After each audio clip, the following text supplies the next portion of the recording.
Here are the stories making headlines at this hour. I'm Marissa Bailey. A former student is now charged with 17 counts of murder after going into a rampage at a Florida high school. Here's Kenneth Craig. 19-year-old Nicholas Cruz entered the Broward County Jail Thursday morning. The suspect's been charged with 17 counts of premeditated murder. Authorities say Cruz began his rampage outside Marjorie Stoneman Douglas High School, then went inside and continued shooting.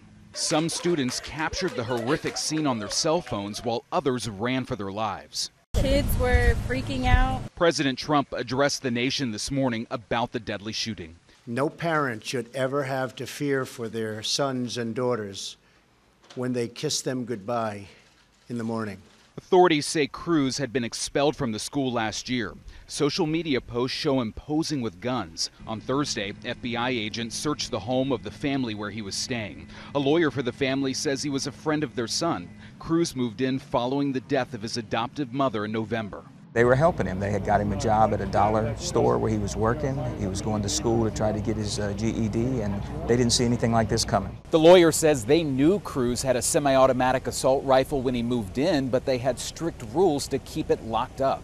Among those killed, student Jamie Gutenberg and assistant coach and security guard Aaron Fies, who ran to help when the shooting started. I heard that he got in front of a couple people and shielded them, and he actually took the bullets for them. Classes have been canceled while the investigation continues. Kenneth Craig, CBS News, Parkland, Florida. The career criminal accused of murdering Chicago Police Commander Paul Bauer goes to court today. Here's CBS 2's Mike Puccinelli.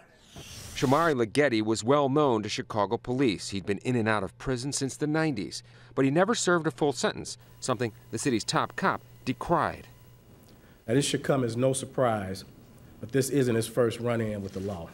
Investigators say Leggetti was wearing body armor when he got into a struggle with Commander Paul Bauer Tuesday. They tumbled down a stairwell near the Thompson Center. That's when Leggetti shot Bauer multiple times, according to detectives. I'm so sorry. A vigil for Commander Bauer was held outside the district he led for the past 2 years, but that was more than enough time to earn the respect and devotion of those with whom he served. He always had a smile on his face. He always was approachable. He was enthusiastic. Genuine. He was genuinely a good soul, good man, very dedicated to what he did. He's a wonderful man. This is a devastating loss for all of us. He was part of the community. Paul Bauer was the type of a man that if you were in the military, you would follow him into war. And finally, we are getting warmer. Meteorologist Megan Glaros is here now with the forecast.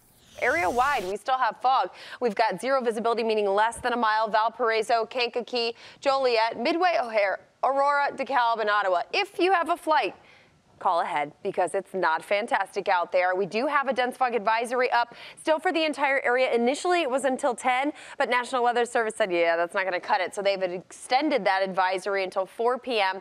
for everybody.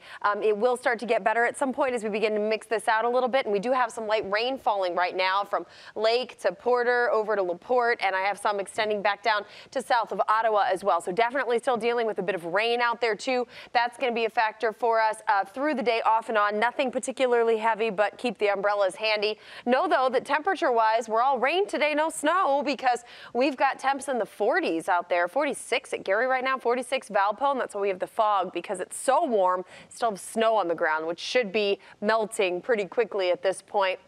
We've got that warmth helping to bring the fog and, again, the rain to deal with today. Unfortunately, colder temperatures are in the offing for tomorrow. Today into the mid-40s. Tomorrow, only the upper 20s. But Monday will be near to 50 degrees. So some big improvements coming temperature-wise. But we're on that little roller coaster that is the end of winter and early spring, guys.